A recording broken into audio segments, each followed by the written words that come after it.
Hey, what's up guys? Dustin here, ATEM Off-Road. Thanks for stopping by and checking out today's video. So if you have some leaky, faded, old LED tail lights or just some bad tail lights that you want to replace, I've got a pretty cool option that I want to share with you today. I'll be installing them on the back of my Jeep Wrangler TJ. So let's get to work. All right, so I've got everything laid out on the table here. We've got the plastic housings that came in the package with your LED chips, left and right markers. Pretty cool. They look pretty well sealed up, and they have these side marker lights, so that's going to be an addition that my other tail lights don't have. Now you also get some stickers and a little pack and a small installation kit. This is the splicing connectors, all your little bits and hardware to install the lights onto the housings. Now for the housings, there's two options. This is more of their budget style. They have the plastic housings, come with the cool MetalCloak logo, but they also have a billet aluminum version for a little bit more in the price. I'll leave a link in the description box below. Go ahead and check those out. You may have to use the original hardware off of your old lights, or you can get some hardware. I went and picked up some 1024 Allen cap screws with some nuts and everything, and I went with a stainless on that. That way there's no rusting or anything with the new tail lights. Now for these crimp connectors, I'm gonna opt out on getting and using my solder sticks. We'll go ahead and try these out. I've been having some pretty good success with those, and some of the tools that I'm going to use to install this is my heat gun for the solder sticks, crimpers, dikes, wire strippers, things like that. So should be a pretty quick install. First thing we need to do is go take off the old taillights on the back of the TJ. Under the TJ you have these covers. You can pull them back, you just grab them, pull them back, and then you can access the hardware to get to the back of the lights. And this is gonna be the passenger side. We'll go ahead and just pull that and move it off to the side. All right, so you should be able to take the nuts off. They look like this on the back of those lights, and we'll go ahead and pull them off. You should be able to just pull off your light like that. And you can see the back is this 3 studs there, and then your wires. All right, so we've got the first one undone. And you can see on this one, the previous owner did a horrible job and he hacked up the tub. You can see he just taped them up. Not a very secure connection, especially if you're off-roading. You don't want to tape up wires like this. Now the ignition is off, so there's no power back here. You just want to make sure that the key is out of the ignition. Now the only downside to doing this installation is we have to relocate the license plate mount. I'm going to be bringing it down about 3 inches. And all we have to do is basically drill some holes in this recessed spot. So I'm going to take my angle here and just basically find the center of the bolt, and we'll make a mark here where we want to drill, and then on this side find the center of the lower bolt, and then we'll make a mark here as well, and then we can bring this down and we'll have plenty of clearance for our tail light.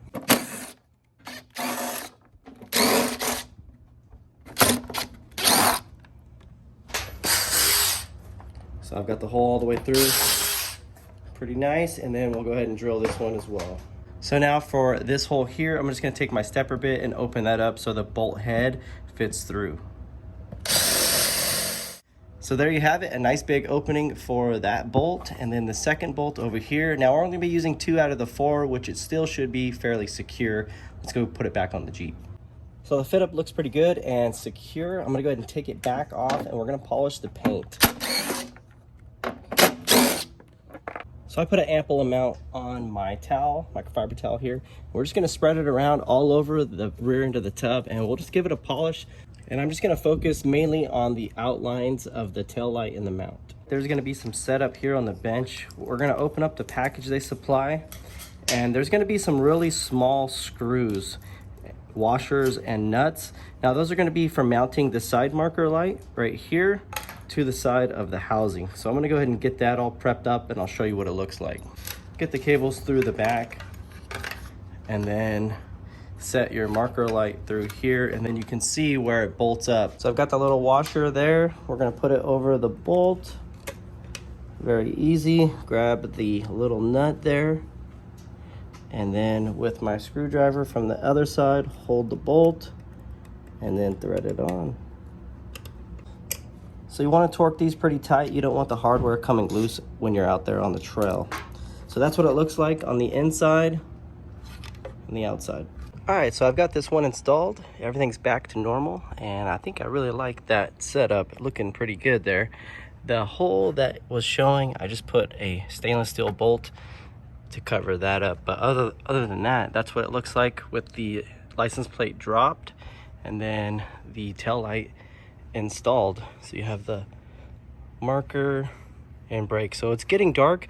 We're gonna get ready to install this one. I'll show you everything I did there over here, and then when it gets dark, I'll show you what the lights look like at night. Here I've got my alligator clips just holding up the wires so they don't fall back into the tub. So I've made up a little diagram here for the old LED. That's how it was wired into the tail reverse stop and ground connections. And then the new LED here is going to be, we have a black wire, which is now going to be the tail light, the yellow wire, which is now the reverse, red is now the stop brake, and the white is going to be the ground. So that's how we're going to make the connections. If you want, go ahead and take a snapshot of the wiring diagram, and we'll just go ahead and wire it up right now. In the kit, you'll get one of these eyelets. Go ahead and put that on your white wire for the light and crimp that. That's going to be your ground. Pro tip, pull back on this, make sure that it's nice and tight. So I'm gonna stick one of these solder sticks through. This is called a Western Union splice. You make an X with the wire and you rotate one going in that direction and one going in that direction. And it makes a really nice solid connection. And then you can add your solder stick to the center, and then we'll heat that up. We'll set it on high and you can get a close-up of watching the solder stick melt.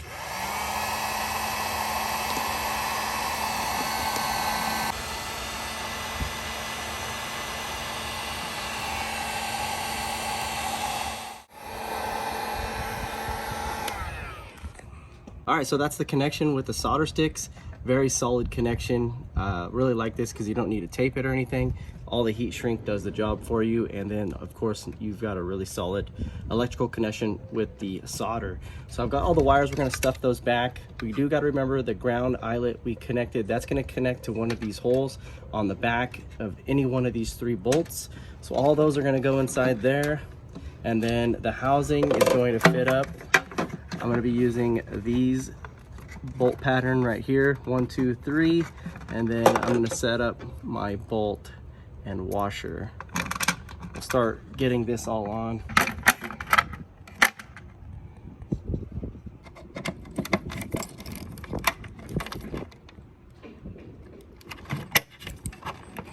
All right, we are secure. Ready to stuff my wires in. And then there's the screws that they provide you in the kit. We'll get those installed. Now I could use a drill to tighten these up, but I like to do it by hand. I don't want to crack anything with a drill. So I found a total of 6 screws to remove both of these covers, and then we'll have access to the right side of the column. And here is your turn signal flasher. This is an EP26. We're going to go ahead and replace the old incandescent relay flasher with this LED relay flasher.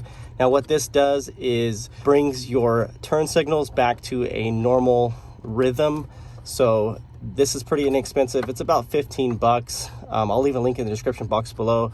Go ahead and unplug it and install your new LED flasher for the tail lights. And there it is, guys. The lights are installed, looking really good. Really like these marker lights. They really pop out on the outsides. Looking from the side view, definitely liked how everything went with the license plate mount. Moving that down looks really good.